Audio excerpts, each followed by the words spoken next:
It's out this way. Da, ba, da, da, da. A lot of exploring we have to do here. Ugh. Again, I think this is the most explorative a Zelda world has ever been. Unlike Breath of the Wild. Breath of the Wild had a lot of secrets and everything too, but I would say this is the game that probably is the closest thing to a Breath of the Wild world.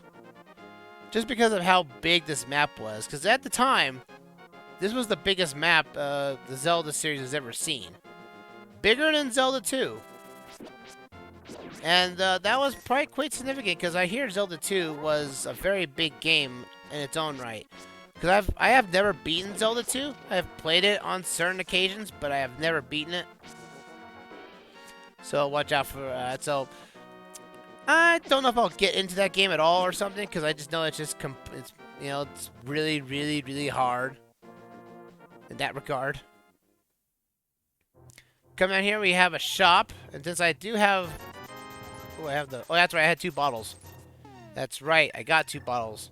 So I have a life potion and I have a fairy on me on standby. That's perfect. And since we have the money, we're good on this front. So,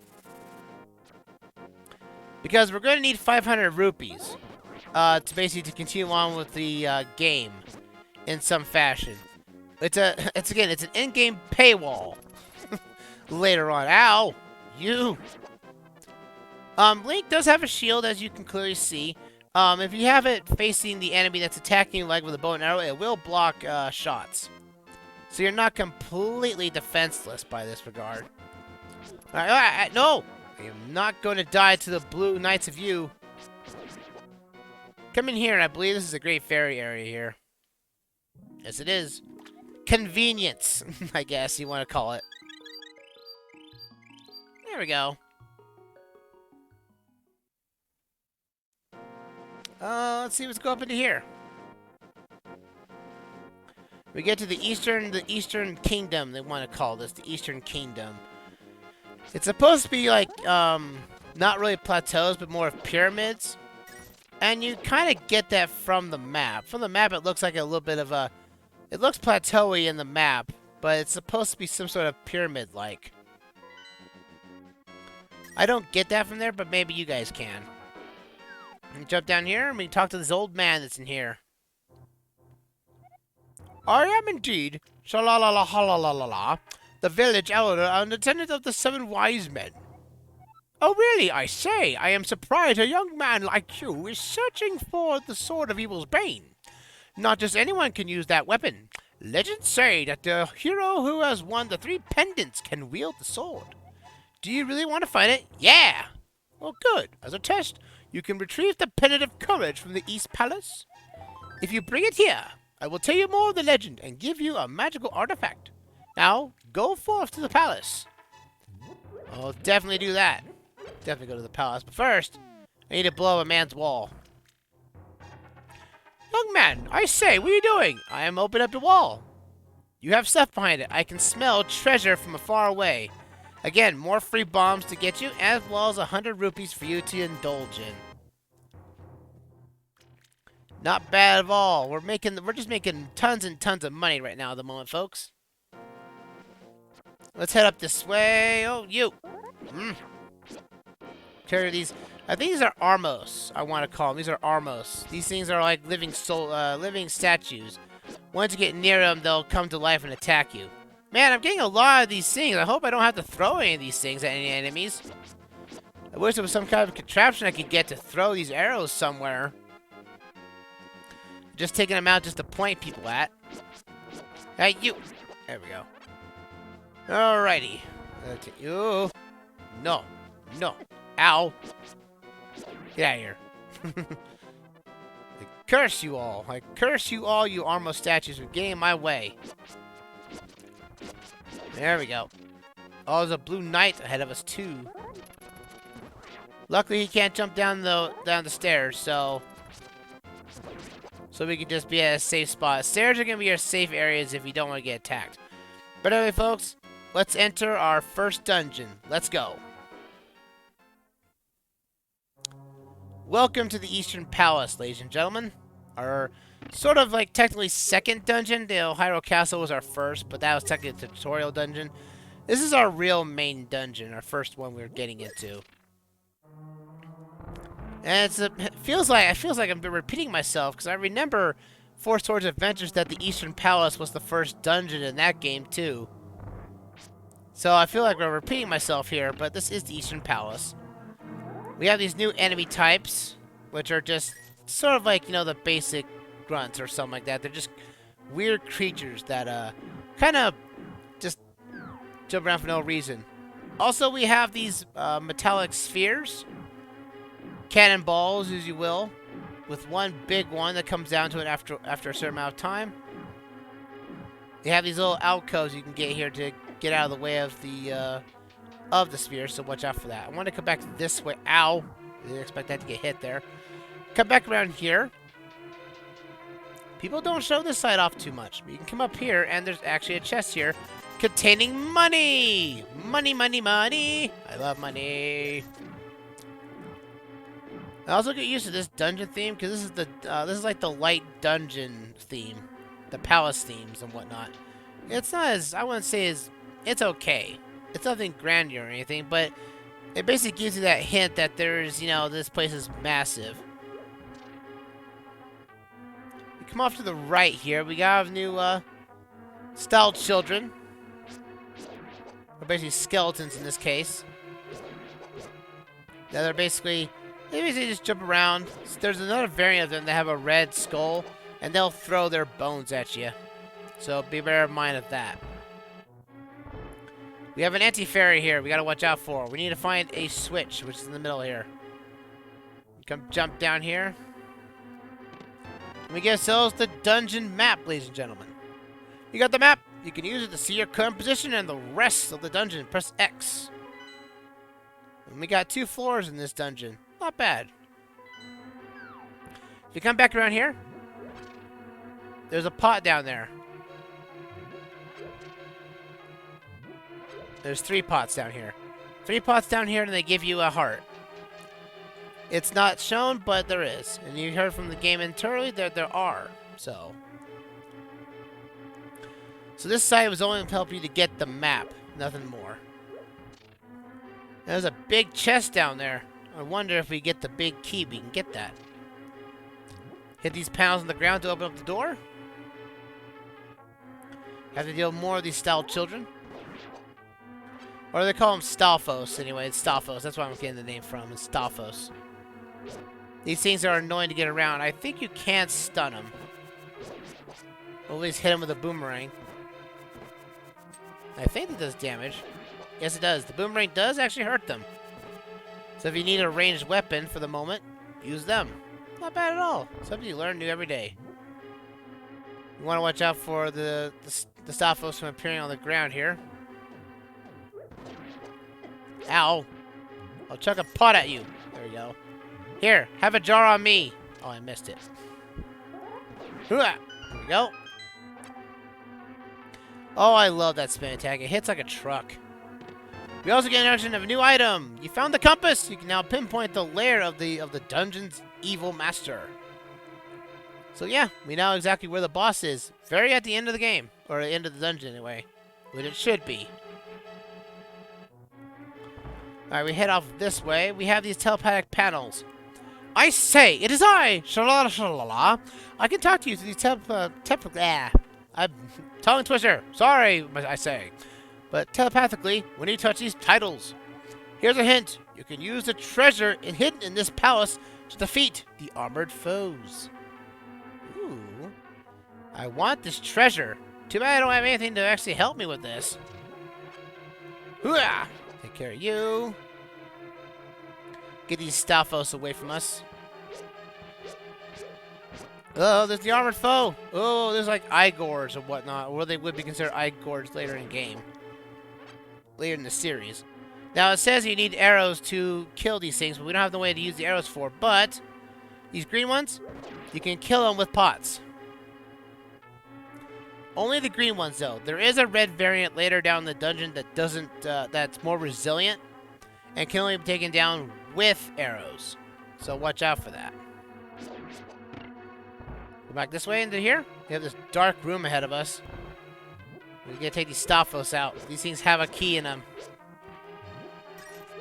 Ow! Hey! Stop doing that. There we go. There's a key right there. I hope I can. I need to find a device that can actually throw these things. I have a max amount of these pointy things with sticks on them. There we go. Now, you come back in this room. The anti-fairies have not changed position, so just be quick about it. You come back around here. You come across again. I like the concept of the the double flooring. So it basically uses the same map, but in a different location. All right, this room right here. This room, you have to kill all the enemies. Firstly, kill these little tentacle things, and then kill the Stalfos. You can see right now that the anti-fairies are covering a pot. That pot has our switch in it that we need to get access to the key for. Hey, you stop getting away from me and stop hitting me like that, you cursed Stalfos. I boomerang yourself to death. There we go. And now we want to kill this armored foe with a pot. Get closer to him, let him walk at you, and booyah, there we go. Once he's dead, the anti-fairies will start spreading around, so watch out. That switch opens up with the big key upon us. You got the big key. This is the master key of the dungeon. It can open many locks that small keys cannot. We don't have the item. Now, there is an item in the game that we'll get later, which actually can convert anti-fairies into fairies. So, but we don't have that item yet. We have the components to make that happen, but we don't have the actual item itself.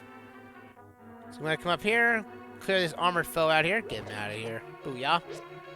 And now we can open up this chest right here. What does this contain? Da-da-da-da!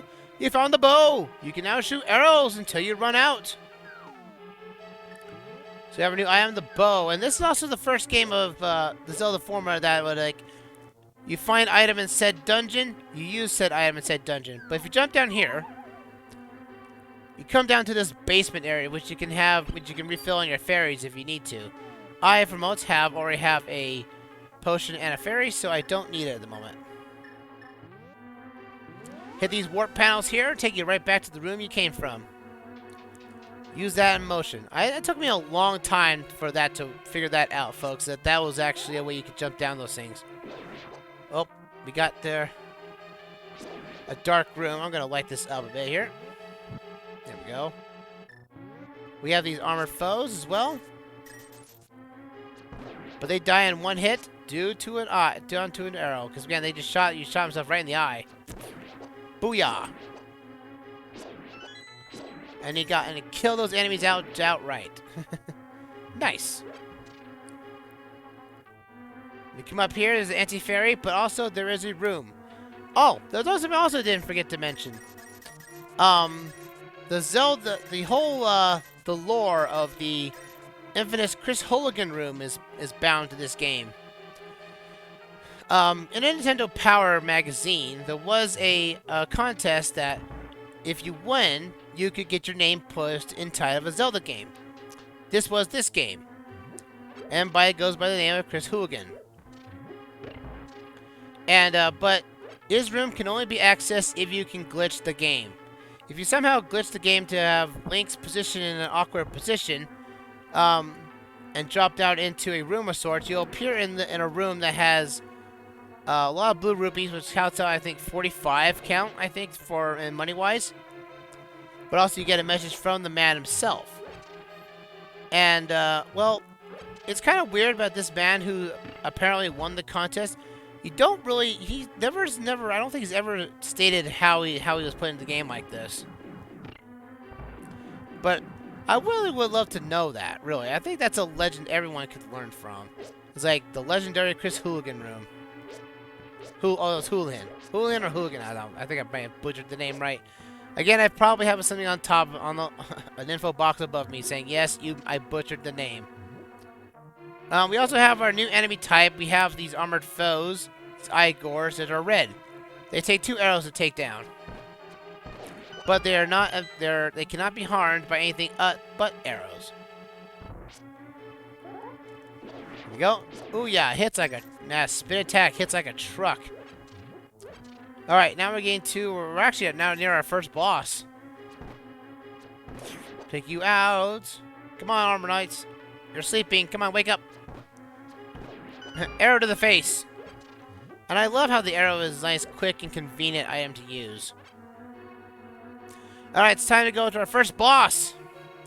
Behold! The Armor Knights. The Armos Knights. These things go in a pattern. Their weakness is the arrow. I think it takes like 6 shots of a sword swing to kill him. But I believe it's 3 arrows as well. Ow. But they won't actively want to hurt Link, though. They don't want to hurt him very much. And these guys are not technically evil. By technicality, these things are just defending the Pearl of Courage. As a test the hero and whatnot. These things are not evil. They may look evil and look intimidating, but they're not. After getting to the last one, it will start actively going after you. But this is one point in time where you don't need the bow and arrow. As long as you can goad them into a location where you were at, you can use your spin attack and just go at them like this. Go here and booyah! Hey, don't do that to me, you. Oh boy. He's relentless. Oh boy. There we go. Oh, almost got him. He's getting ruthless. Oh boy. Oh, almost had him. He's taking a long time to kill, apparently. Oh boy. Oh boy. Alright. Jump down. Oh, see, like he can jump higher over your arrows and whatnot. So again, use your sword. It's probably your best option. At least his ground pound doesn't really, stop you in place though. Come on, you.